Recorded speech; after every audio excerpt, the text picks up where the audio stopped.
So till now we have completed, let's take an overview of the chapter from the beginning.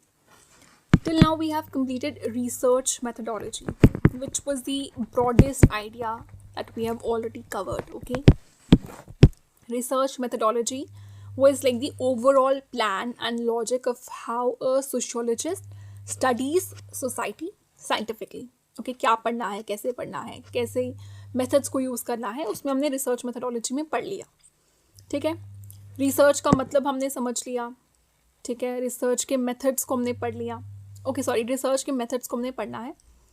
But research methods को मैंने I think इतना explain किया होगा कि these are the ways और the techniques that we use to collect the data and analyse data. Okay, objectives वगैरह हमने पढ़ लिए हैं रिसर्च मेथड्स के.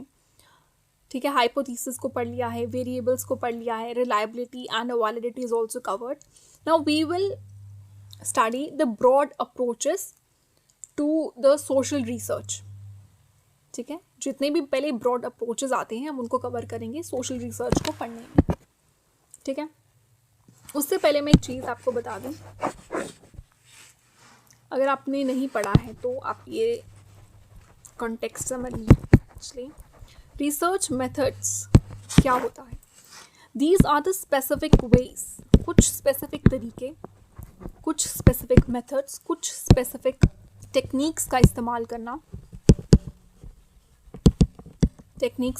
करना to collect the data and analyse it. To collect and analyse the data. Okay, and इसी में हम सर्वेज, इंटरव्यू, ऑब्जर्वेशन या केस स्टडीज़ को इंक्लूड करते हैं. ठीक है, लेकिन अभी हम इसको बहुत सीक्वेंस में अच्छे से पढ़ेंगे. तो ये बेसिक अगर आपको नहीं मैंने पढ़ाया इसलिए मैंने आपको रिसर्च मेथड का बेसिक अंडरस्टैंडिंग दे दी. अब हम ब्रॉड अप्रोचेस को कवर कर रहे हैं टू सोशल रिसर्च जो भी रहती हैं. देखो, ब्रॉड में आ जाता है हमारे पास क्वांटिटेटिव अप्रोच और क्वालिटेटिव अप्रोच.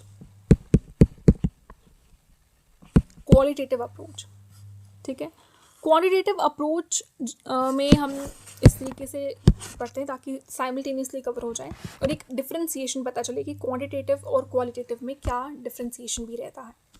देखो, quantitative research focuses on numbers. कोई भी न्यूमेरिकल डेटा है, नंबर्स के रिलेटेड डेटा है, उस पर क्वांटिटेटिव फोकस करती है. क्वांटिटी से बनता है क्वांटिटेटिव. ओके, मेजरमेंट्स, कोई भी मेजरमेंट्स की हैं आपने तो वो भी, उसमें भी आपका डेटा आ जाता है. ठीक है, स्टैटिस्टिक्स और ऑब्जेक्टिविटी क्यों? क्योंकि if it is two it can not become three. But whereas if you have there is a sentence, आप उसको बहुत वे में उसका इंटरप्रेट कर सकते हो डिफरेंट मीनिंग्स. एक कोई भी सेंटेंस है तो वो क्वालिटेटिव हो जाता है. ठीक है, so why it is objective in nature? Because quantity can not change. If it is written as 10 kg, you won't change it to even 10.1 kg. वो उसकी ऑब्जेक्टिवनेस को दर्शाता है, यानी कि कितना है उतना ही रहेगा. If it is question as like how much, it would be giving your data, correct data. How many कितना है, तो यानी कि ये इन क्वेश्चंस का आप कह सकते हो आंसर्स दे सकता है. हाउ ऑफन, और आपको ये क्वांटिटेटिव डेटा आगे मिल रहा है. ठीक है, फॉर एग्जांपल एक एग्जांपल ले लेते हैं, लिटरेसी रेट. अभी हम लिटरेसी रेट देखते हैं, केरला का क्या है या मध्य प्रदेश का क्या है, JNK का क्या है, या जो भी हम लिटरेसी रेट देख रहे हैं, इसमें हमें डेटा पता चल रहा है. एक डेटा है, एक स्पेसिफिक डेटा है, अलग अलग स्टेट का आप कंपेयर कर सकते हो because the data is given to you. What if it would be very much subjective in nature? The data of the literacy rate is that the people there are intelligent and the women are more intelligent and the men are not so intelligent, or the men are very intelligent and the women are not intelligent, or it would be a very subjective in nature. It is just an example. तभी हम rate निकालते हैं ताकि हम easily compare कर सकें. Okay? because in that way, as in like in sentence formation that I've already told you, it's not easy to compare. बच्चों का इतना लिटरेसी रेट है, आप रेट नहीं बता रहे हो, आप बोल रहे हो कि बच्चे जो लड़कियां हैं वो तेज़ हैं, जो लड़के हैं वो तेज़ नहीं हैं, या लड़के तेज़ हैं लड़कियां तेज़ नहीं हैं, तो वो सब्जेक्टिव हो जाता है. ठीक है. अनएम्प्लॉयमेंट की परसेंटेज निकालोगे तो वो भी आपका पूरा क्वांटिटेटिव डेटा निकल रहा है. क्राइम की स्टैटिस्टिक्स निकालोगे, again crime statistics is also quantitative in nature. ठीक है. इसका एडवांटेज ये रहता है कि आप ना लार्ज स्केल पे पढ़ सकते हो, लार्ज स्केल स्टडीज. आपने एक मेजॉरिटी ऑफ लोगों को पढ़ा, इजीली पढ़ा, उनका डेटा कंपेयर भी कर लिया, आपके लिए आसान हुआ. कंपेरेबल भी है क्योंकि आपके पास डेटा अवेलेबल है इन द न्यूमेरिकल फॉर्मेट. ठीक है. लिमिटेशंस क्या रहती हैं इसके कि ये इमोशंस को इग्नोर करता है. What are the limitations? क्योंकि यहाँ पे डेटा पे फोकस कर रहा है, तो इमोशंस को ये इग्नोर कर रहा है, डेप्थ को इग्नोर कर रहा है. ठीक है. ह्यूमन एक्सपीरियंसेस को आपने you are reducing those human experiences to numbers. Okay, that is the limitation. Now come to qualitative approach. It is qualitative approach.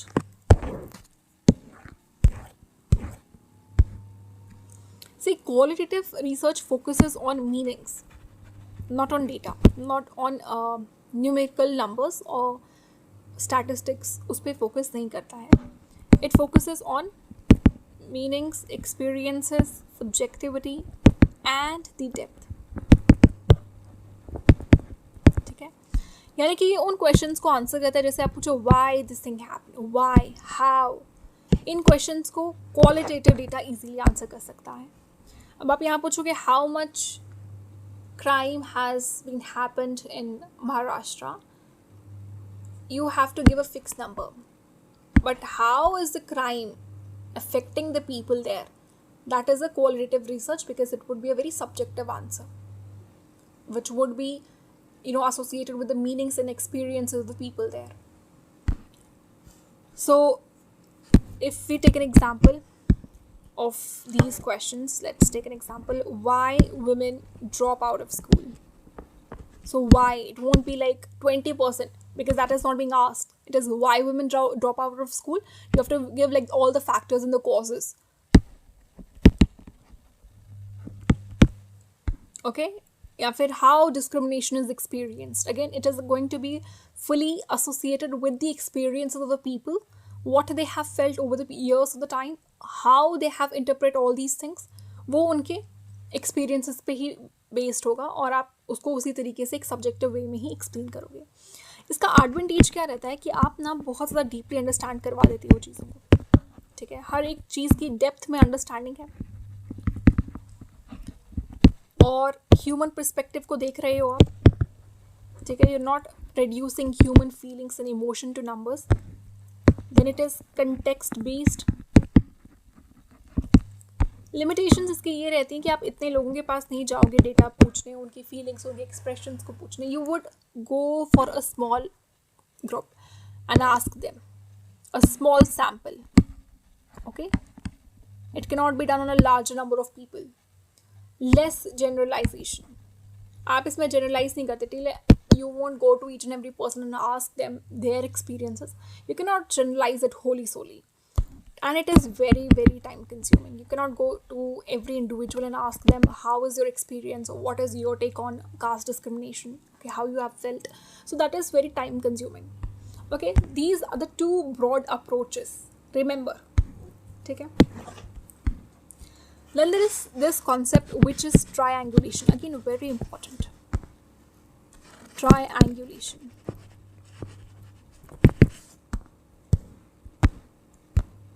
Now, what is triangulation? Triangulation is basically combining the approaches. Here it means that you are using more than one method. You are using more than one method or source to study, or the source to study the same problem.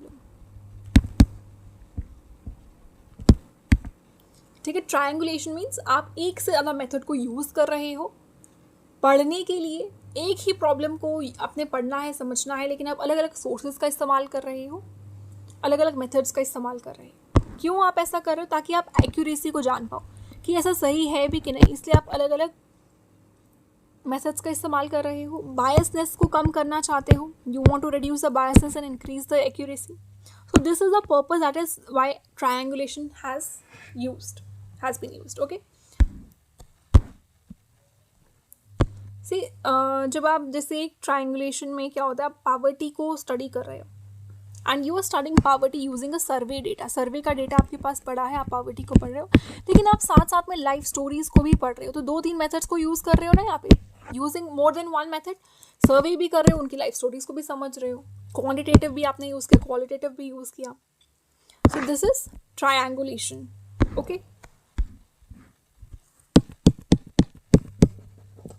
Now comes the methods और the tools of data collection. आपने data कैसे collect करना है, उसके लिए आप क्या क्या टूल्स को इस्तेमाल करते हो, क्या क्या मेथड्स को यूज़ करते हो। So we are talking about the practical tools that are used. Practical tools that are used. Okay, the very first let us talk about is interview. See, interview क्या होता है? Directly आपने questions पूछ लिए. What does interview means? Asking questions directly. And it has further 2 types. First is structured interview and the another is unstructured interview. Structured interview means where the fixed questions are asked. कोई आपसे extra question नहीं, एक fix question है, quantitative के under ही आ जाता है। ठीक है, आपको फिक्स क्वेश्चंस का आंसर देना पहले से ही प्लान होता है स्ट्रक्चर्ड इंटरव्यू में। अनस्ट्रक्चर्ड में ओपन कॉन्वर्सेशन रहती है, लाइक कुछ भी हो सकता है, कहाँ से भी क्वेश्चन आ सकता है, you don't know. So that is an open conversation and it is again subjective in nature, so it is going to be qualitative in nature, qualitative approach. Okay, for example, interviewing migrants about living conditions.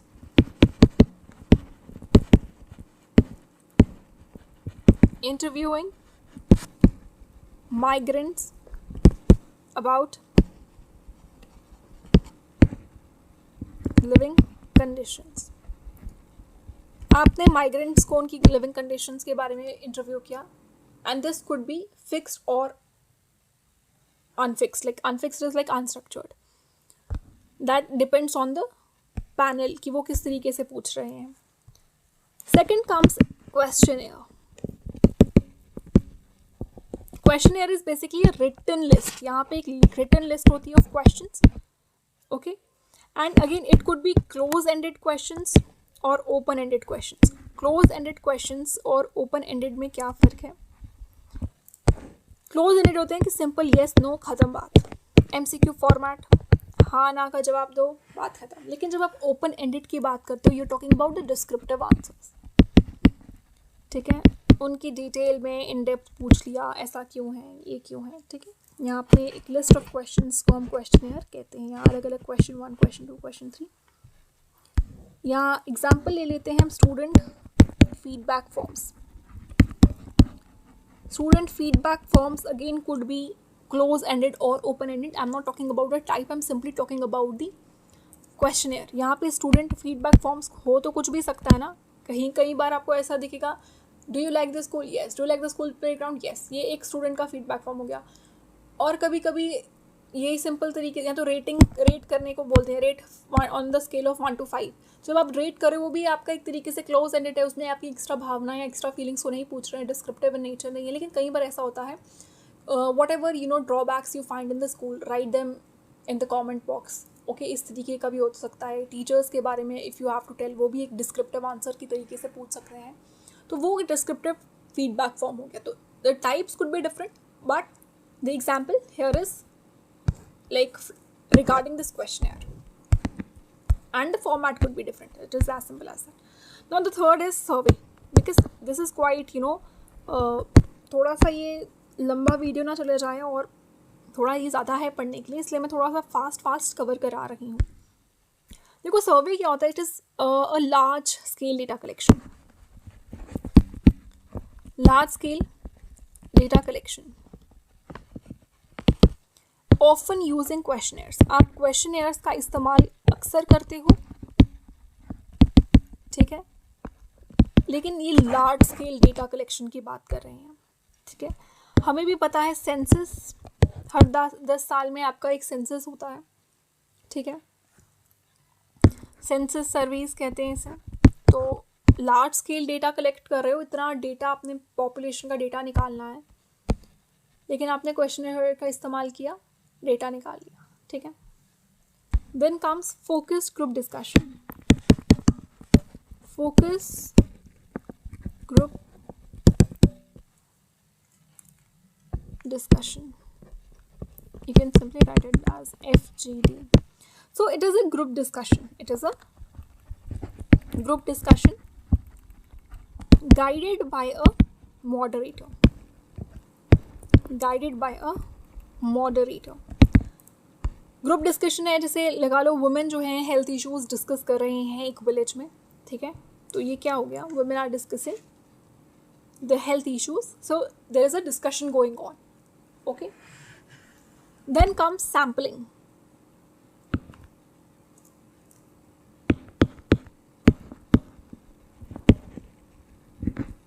Sampling क्या होता है, आपने इसमें पता लगाते हो कि आप पढ़ किसको रहे हो, who is studied here, okay. Sampling is who is studied here. अभी यहाँ पे जैसे देखो एक कहाँ पे हमने पढ़ा, सेंसस का, ये सेंसस का पढ़ा हमने, और इसमें एक और एग्जांपल आप लिख सकते हो, जैसे एक नेशनल फैमिली हेल्थ सर्वे हुआ था, 5 हुए हैं 2020 में, आपको पता है national family health survey 2020 year में 5 ऐसे सर्वेज हुए हैं,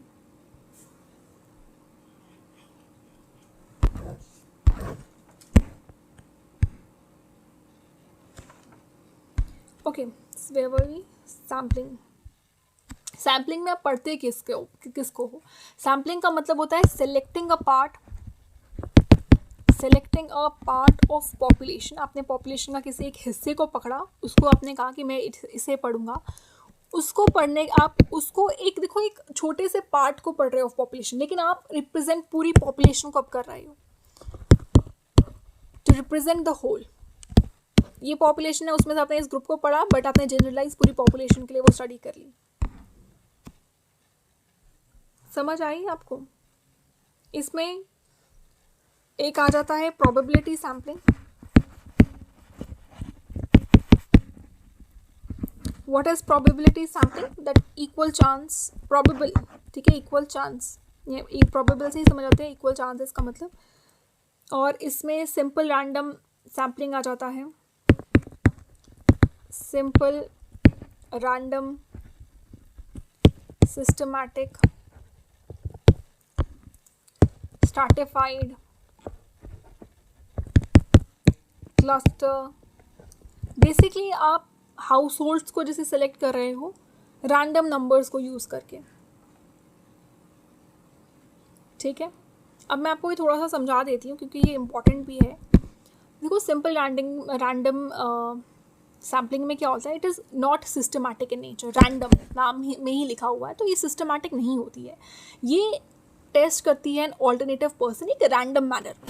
कोई भी, ये लोग बैठे हुए हैं यहाँ पे, किसी को भी टेस्ट कर लिया रैंडमली, किसी भी इंसान को, और इस सैम्पलिंग की वजह से जो डेटा या जो रिजल्ट है वो इनडेफिनिट होता है नेचर में, वो डेफिनेट नहीं होता है नेचर में। Hence this will not be N efficient sample policy formulation for any society, because you thinking it randomly on your own, जो आपको ठीक लगे उस हिसाब से, ठीक है। उसके बाद आ जाता है सिस्टमैटिक सैम्पलिंग। ये ऑब्वियसली एक डेफिनेट सैम्पलिंग सिस्टम है, एक सही तरीका है मेजर करने का। So it is a definite sampling testing procedure. Through it might consume the time, ठीक है, though it might consume the time, but its data is reliable in nature and आपको obviously efficacy तो देखने को मिलेगी। तो efficacy भी वो valid रहेगी जो आप निकाल रहे हो, क्योंकि एक डेफिनेट है, एक तरीके से सिस्टमैटिक वे में हो रहा है। टाइम ज़रूर लगेगा बट चीज़ें सिस्टमैटिक वे से होंगी, सही तरीके से होंगी, और एक डेफिनेट तरीका है टेस्ट करने का, ठीक है। जो डेटा है वो रिलायबल भी रहेगा। Then comes your stratified, it is the most unique way, stratified is unique way. Why? So probability sampling का सबसे जो यूनिक वे है वो है स्ट्रैटिफाइड, ठीक है, और बहुत डिफाइंड अप्रोच रहती है इन एनालाइजिंग द मल्टीपल डेटा, अलग अलग डेटा को आप एनालाइज करते हो, देयर आर मल्टीपल डेटास, ठीक है, और आप अलग अलग डेटा को एनालाइज कर रहे हो। सबसे ज़्यादा डिफाइंड डेटा जो है वो स्ट्रैटिफाइड रह रहा है, ठीक है, और ये इंडिया में वैलिड भी है, ठीक है, और ये टाइप ऑफ सैम्पलिंग ये भी वैलिड है, और आपको जैसे मैंने बताया it is the most defined approach, सबसे ज़्यादा डिफाइंड अप्रोच है ये, स्ट्रैटिफाइड की बात कर रहे हैं, ठीक है। And you know population density अगर आप इंडिया की देख लो इट इज़ वेरी हाई, ठीक है, और इंडिया एक हेट्रोजेनस सोसाइटी भी है, तो ये पूरा उसको अच्छे से पढ़ेगा, अच्छे से समझेगा, ठीक है, एक स्ट्रैटिफाइड तरीके से करेगा, जैसे कितने डिस्ट्रिक्ट्स हो गए, पहले एक अपने राज्य को लिया, अपने एक स्टेट को लिया, अपने स्टेट के डिस्ट्रिक्ट्स को देखा, उस डिस्ट्रिक्ट को अच्छे से उसमें से एक डिस्ट्रिक्ट को पकड़ा, उसके मल्टीपल डेटा निकाले, समझ लो एक सिस्टम स्ट्रैटिफाइड तरीके से चीज़ों को अच्छे से स्ट्रैटिफाई करके समझा, एनालाइज किया। Then comes cluster. See, it is again one of the defined sampling, but clustering can create a haphazard way of obtaining the results where interviewing of data, intermixing of data can happen. क्योंकि cluster है तो intermixing हो सकती है data की।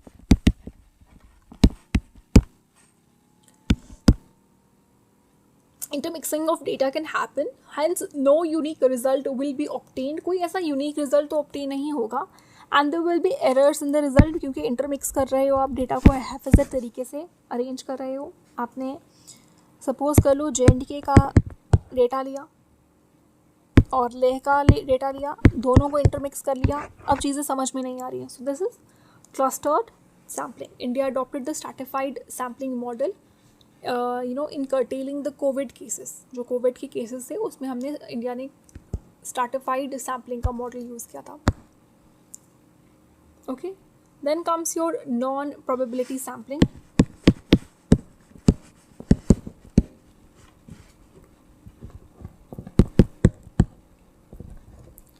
Non probability sampling आ जाता है, और नॉन प्रोबेबिलिटी सैम्पलिंग में कोई नॉन लग गया है, probability is like equal chance, non probability में नो इक्वल चांस, कोई इक्वल चांस ही नहीं, ठीक है। इसमें आपके पास आ जाती हैं purposive.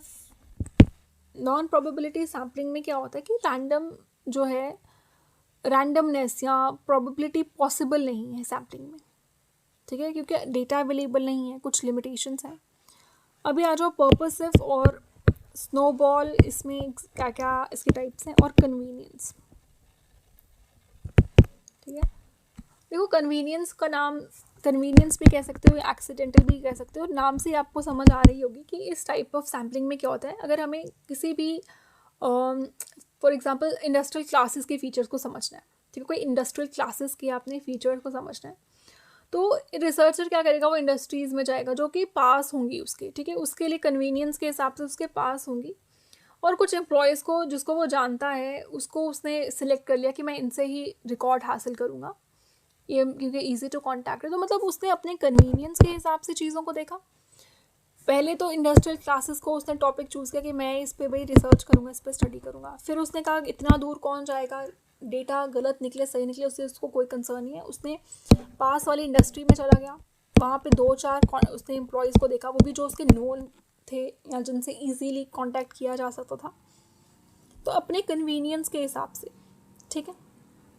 Then comes your purposive. Purposive में आपको ना 2 टाइप्स फर्दर देखने को मिलेगी, एक होता है कोटा, एक होता है स्नोबॉल, ठीक है। ये स्नोबॉल और पर्पसिव इसी के अंडर आना था। तो कोटा, यहाँ पे कोटा और सैम्पलिंग स्नोबॉल याद रखिएगा। कोटा में क्या होता है, it is that type of sampling in which a purpose is already in the mind, purpose is already in the mind.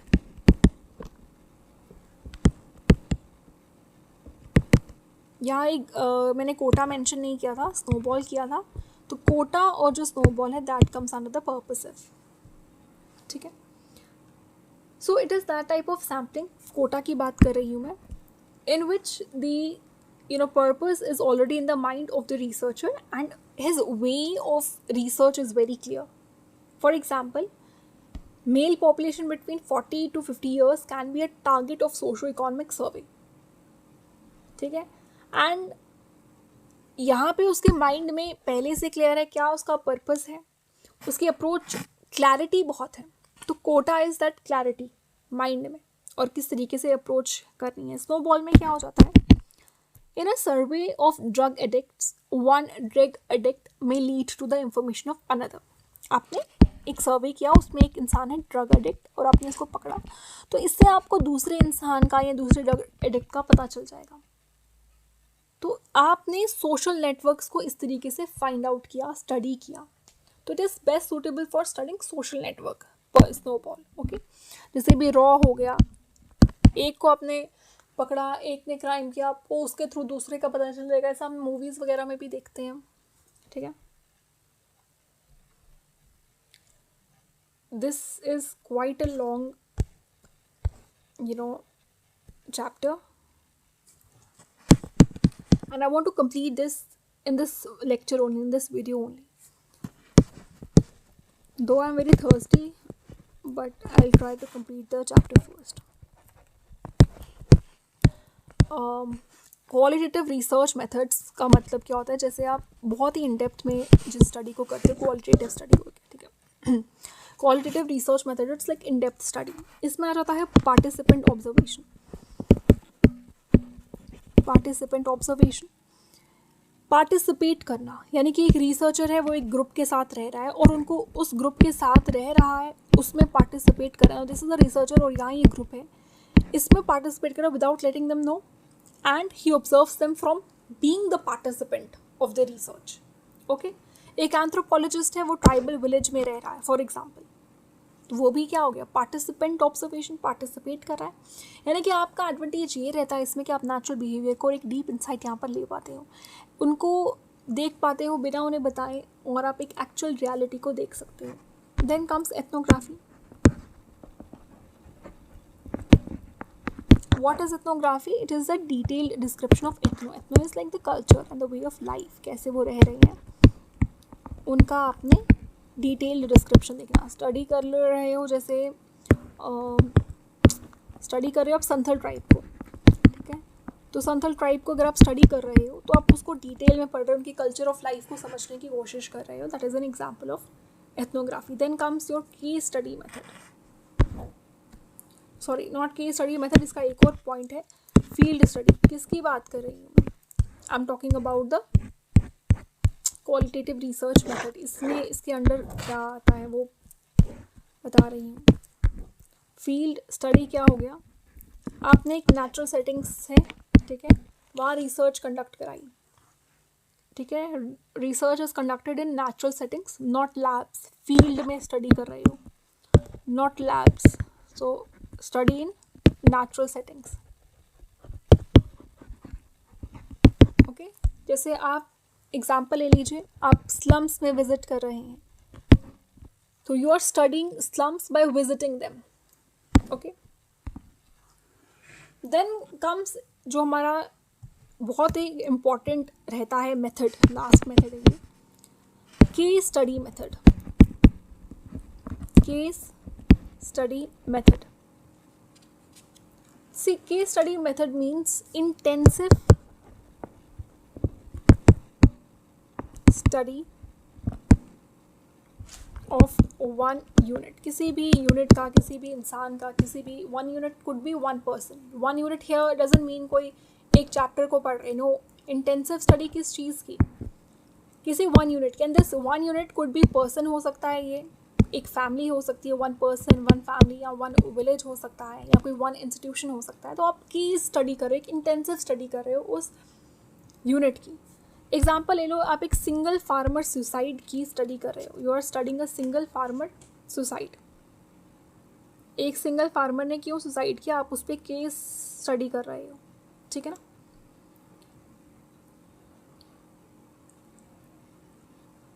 अब आ जाए techniques. Let's cover this also. Techniques क्या रहती हैं, this is again very important, don't take it lightly कि techniques को नहीं पढ़ना है. टेक्निक्स क्या रहती हैं डेटा एनालिसिस की. जब आपने डेटा कलेक्ट, हमने डेटा कलेक्शन के सारे मेथड्स कवर कर लिए, there is no method left, each and everything has been covered. Now comes this after the data collection, there comes techniques, okay, of the data analysis. पहला आ जाता है content analysis. What is content analysis? It is the systematic analysis of text, media documents. जो भी आपका media है, जो भी आपकी डॉक्यूमेंट्स हैं, ठीक है, जो भी आपका टेक्स्ट रहता है, आप उसका कंटेंट एनालिसिस कर रहे हो. एग्जाम्पल ले लीजिए, आप एक न्यूज़पेपर पोर्ट्रेयल को एनालाइज कर रहे हो. एनालाइज कर रहे हो न्यूज़पेपर पोर्ट्रेयल को ऑफ माइनॉरिटीज, ठीक है. Then comes semiotics. It is very important. Semiotics, बहुत सारे बच्चे होंगे जिन्होंने ये वर्ड पहली बार सुना होगा. Semiotics is the study of science and symbols. Study of science and symbols. Example ही लीजिए, कोई रिलीजियस सिंबल है, आप उसे भी पढ़ रहे हो, रिलीजियस सिंबल को. कोई एडवर्टीजमेंट है, national flag है. These are the study of, you are studying the signs and symbols. National flag, that is semiotics. Okay, then comes types of investigation. Investigation के क्या क्या टाइप्स रहती हैं? पहला है हमारा census. Census means studying entire population. आप पूरी पॉपुलेशन को पढ़ रहे हो, और स्टडिंग एंटायर पॉपुलेशन. इन्वेस्टिगेशन का हम टाइप्स को पढ़ रहे हैं. एग्जाम्पल ले लो, इंडियन सेंसस. और इसका ऑपोजिट क्या रहेगा? इसका ऑपोजिट रहेगा सैम्पल सर्वे. सैम्पल सर्वे हमने पढ़ा था ना, आप किसी का सर्वे कर रहे हो, उसमें एक छोटे से पॉपुलेशन का एक हिस्से को पढ़ रहे हो. इंडियन सेंसस में आप एंटायर पॉपुलेशन को पढ़ रहे हो. सो this is the opposite. Okay. और जो ट्रेंड इन्वेस्टिगेटर्स होते हैं, they will help in analysing the census report of the society. ठीक है, जैसे अभी रजिस्ट्रार जनरल ऑफ इंडिया है, वो सर्वे ऑफ इंडिया को कंडक्ट कराता है. एंड इसके बाद एक पूरा चैप्टर कंप्लीट हो जाता है. The whole chapter has been completed. एक सिंपल सी, मुझे लगता है एक वन लाइनर है अंडरस्टैंडिंग के लिए, ये वन लाइनर मैं आपको समझाना चाहती हूँ. Otherwise the whole chapter is complete. देखो, रिसर्च मेथडोलॉजी जो है, रिसर्च मेथडोलॉजी को इस तरीके से समझो. ये एक एक्स्ट्रा पॉइंट है, इजीली, जिससे बहुत हॉच पॉच ना लगे, आपको समझ आए चीज़ों की. जो भी पढ़ा है उसका एक क्रक्स मैं बता रही हूँ. Research methodology is the map. आपका एक नक्शा है, ठीक है, जो पूरा रिसर्च मेथडोलॉजी है. अप्रोचेस उसके बाद हमने पढ़ी. There are different approaches to study. So approaches आपको एक डायरेक्शन देती हैं कि किस डायरेक्शन में जाना है. Then there is methods. Methods collect the data. Okay. Sampling selects the people. Sampling selects people. And then you do the analysis at the last. That gives you meaning. Analysis gives meaning. So that's all for today. Our chapter is complete. Now in the next lecture we will move forward to fourth chapter. Thank you.